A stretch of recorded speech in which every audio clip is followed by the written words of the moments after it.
have a role to play in busting the crime in sports. Okay, very interesting, and I'm going to leave that to you. Of course, introduce your guests. I'm interested to see how that is going. Those conversations are going to go along. But of course, now over to you, Toscan, for that. Thank you very much, Trix Singado. And of course, today we have one of our very interesting, panelists. That is Francis Gaido. He's a football policy and governance expert, and as you can see him over there, Francis Gaido, make yourself comfortable and welcome. And of course, again, we'll have another expert. This is a journalist, Boniface Osano. He's a young journalist, upcoming, and he's aspiring to be the FKF president. That is Boniface Osano, but of course, he's a journalist. And as usual, we have Milton Nyakundi, one of our resident analysts, also joining us through Zoom or via Zoom. So we'll be talking to them shortly. But then we want to start with the news making headlines. And we start in the United States, where the NBA is slowly returning to action. Terence Ross scored 25 points off the bench. Nikola Vucevic posted a double-double of 23 points and 11 rebounds as the Orlando Magic cruised past the Sacramento Kings 132-116 in yesterday's seeding game. In another match, Devin Booker's 30 points helped the Phoenix Suns come back from a 15-point deficit and stand the playoff-bound Dallas Mavericks 117-115 last night at the Visa Athletic Center near Orlando. The Suns moved to within 4 games of the 8th playoff spot. Cameron Johnson added 19 points and 12 rebounds, and Ricky Rubio tallied 20 points and 9 rebounds for Phoenix, which is a 2-0 in the NBA restart.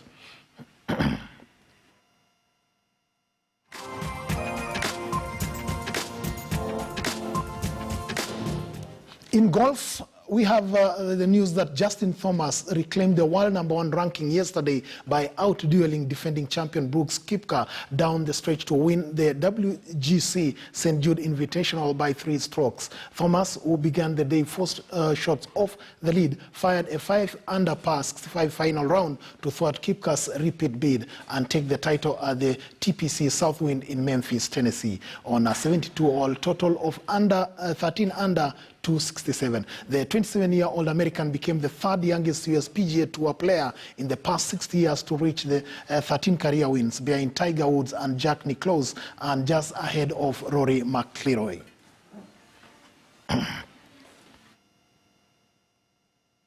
U.S. President Donald Trump yesterday called for Boston Marathon bomber, that is Dzhokhar Tsarnaev, to be resentenced to death after an appeals court overturned the death penalty. Trump tweeted yesterday saying, and I quote, "Rarely has anybody deserved the death penalty more than the Boston bomber Dzhokhar Tsarnaev. So many lives lost and ruined. The federal government must again seek the death penalty in a do-over of the original trial. Our country cannot let the appellate decision stand." End of quote. Tsarnaev, 27 years of age, was sentenced to death in 2015 for planting 2 homemade bombs near the finish line of the race in 2013, killing 3 people and injuring 264 others. He has admitted carrying out the attacks as a 19-year-old with his older brother Tamerlan Tsarnaev, who died 4 days after the atrocity in a gunfight with police.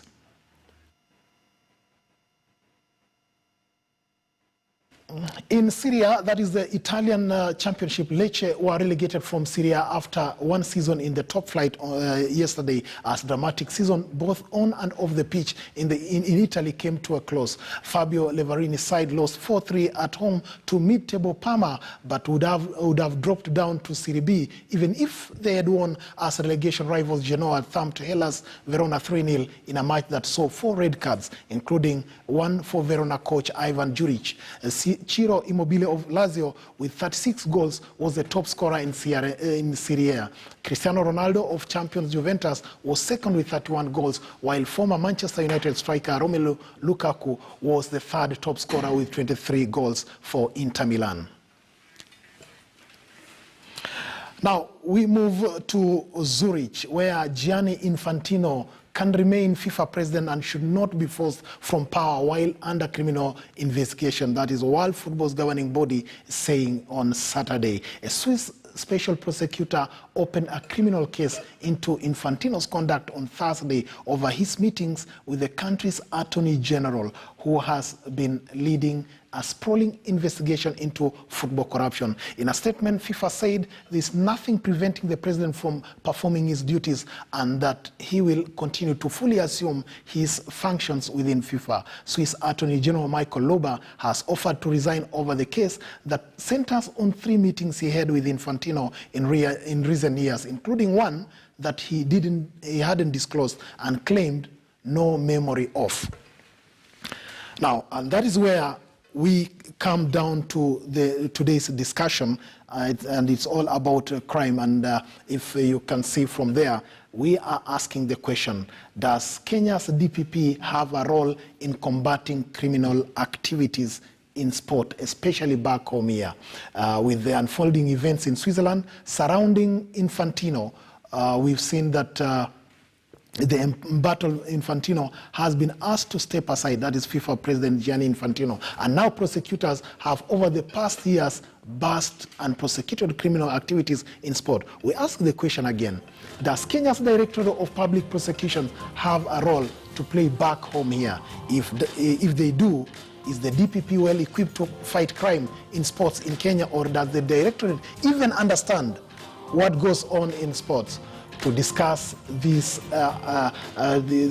topic, we have Francis Gaido, and as you can see there, the Directorate of Public Prosecution is established under Article 157 of the Kenyan Constitution, and one of the issues that they are raised is that the Directorate of Public Prosecutions shall have power to direct the Inspectorate, that is the Inspector General of the National Police Service, to investigate any information or allegation of criminal conduct, and the Inspector General shall comply with any such direction.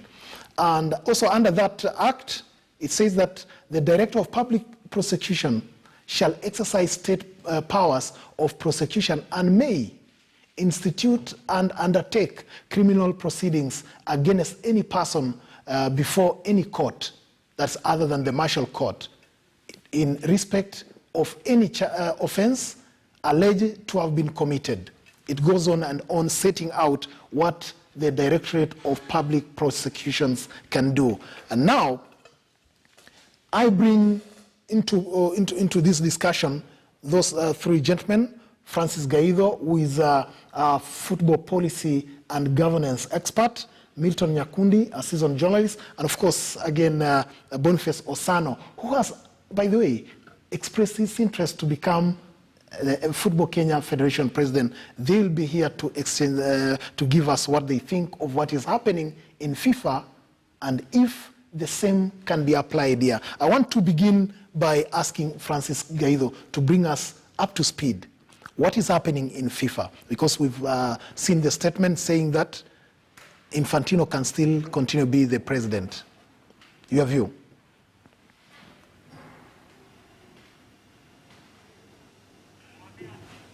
Thank you. Yes. So the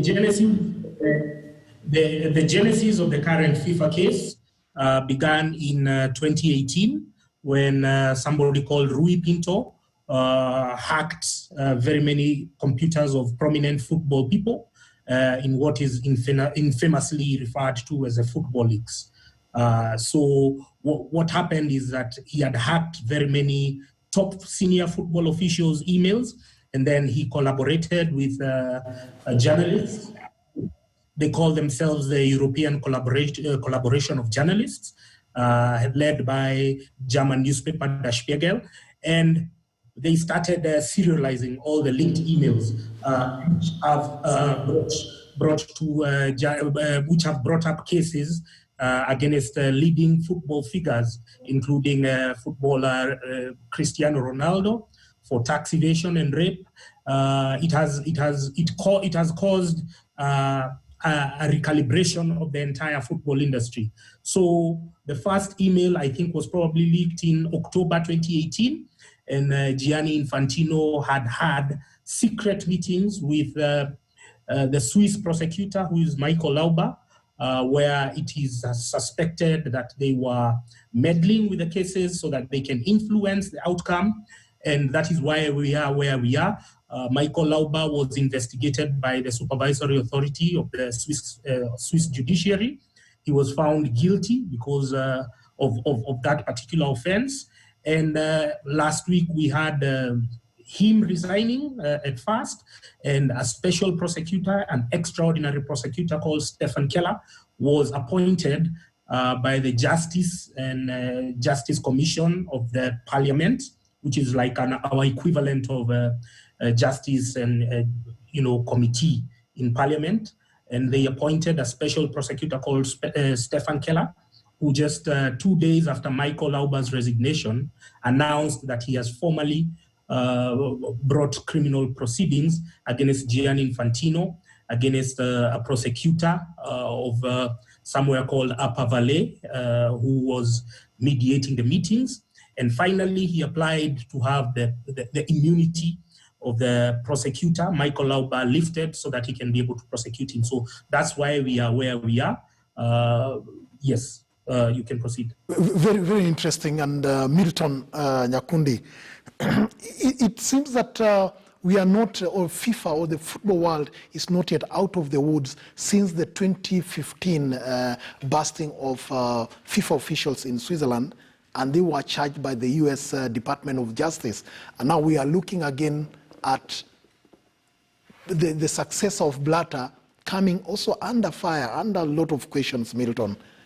Is it that we cannot manage this game?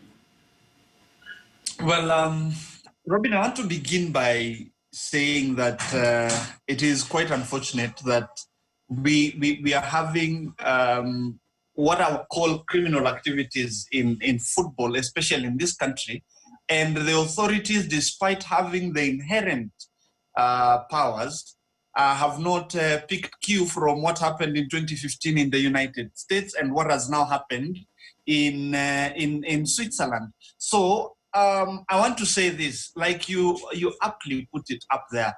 Article 157.10 of the Constitution does give the Director of Public Prosecutions the inherent responsibility to prosecute any person for any crimes. Now, in the case of Kenya, there are a number of issues that have been raised, not just in football, but sports in general. But then we've had a sense of apathy in many ways that perhaps the Director of Public Prosecutions has not acted. But I want to submit very, very strongly that Mr. Nordin Haji indeed has the nexus, he has the locus to institute proceedings against the individuals that are suspected to be involved in matters of crime. And I want to pick out, I mean, in the case of Switzerland, for example, that inappropriate contact between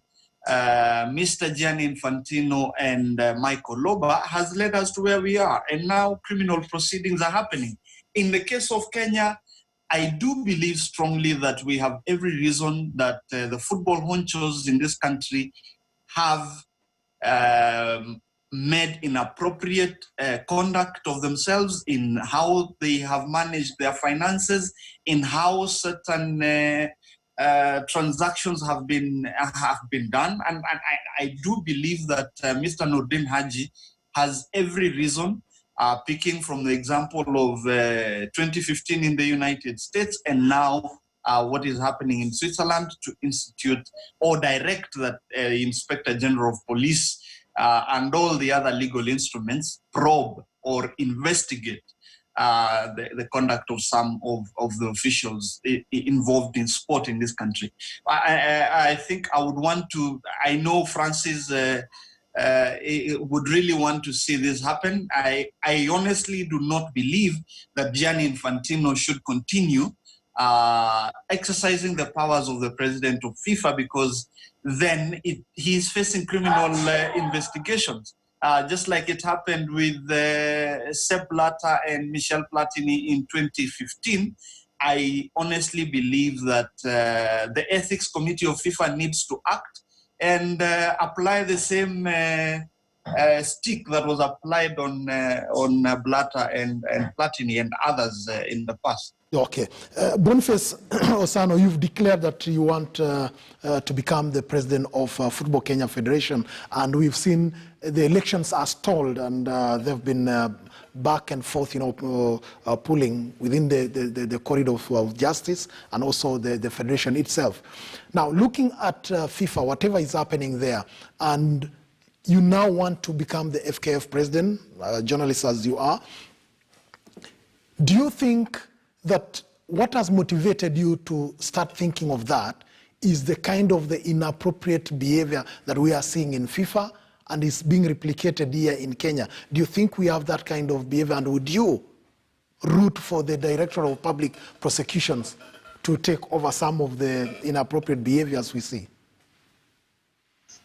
Thank you, Toskin. I think that the DPP, as we've seen, he has all the powers to investigate any inappropriate conduct coming from the football officials in football or in any other sport. But I think we should be very cautious when you're taking that approach, because football itself has its own mechanisms of dealing with some of these things. Because if you look at, for example, a body like FKF, they do have their own mechanisms of looking at how they spend the money that come from FIFA or even from the government. They do have audited books of accounts that they present to their members after every financial year. So I think, to me, we should work towards strengthening some of those institutions to ensure that some of these bodies can fully function well without what I would call third-party interference.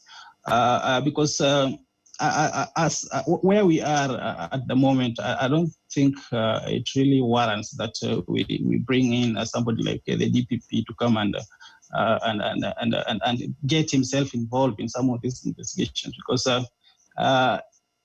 if you look at how, for example, FKF or any other sports board in this country have been conducting their businesses, you see that we have audited books of accounts being presented out there. You can go and download and read and see if there's some mischief in how they've been conducting their business. So I think that way should be nurtured. But as I've said, the DPP has a role, and if there's a feeling or there's evidence that there's some criminal activities going on in football or in any other sport in the country, then of course they can swing in and take action. But as I've said, we should be very cautious with this, because if you look at, for example, now we are in a we are in a mood, I would say election mood, and a lot of allegations are flying all over. And to me, I think as a journalist or as people in the game, we should be very cautious with some of these approaches, some of this push for government intervention, some of these things. Yeah. We want to take a short break, and when we come back, I want to ask Gaidho, if you are listening, that Boniface Osano seems to say that these football bodies or sports organizations can self-regulate, but we've seen what has happened in FIFA 2015. Now we are in 2020. There seems to be another crisis coming up. FKF, we've seen what has been happening. So when we come back, Gaidho, I would like you to speak to that. Do you honestly believe that the sports federations can actually police themselves?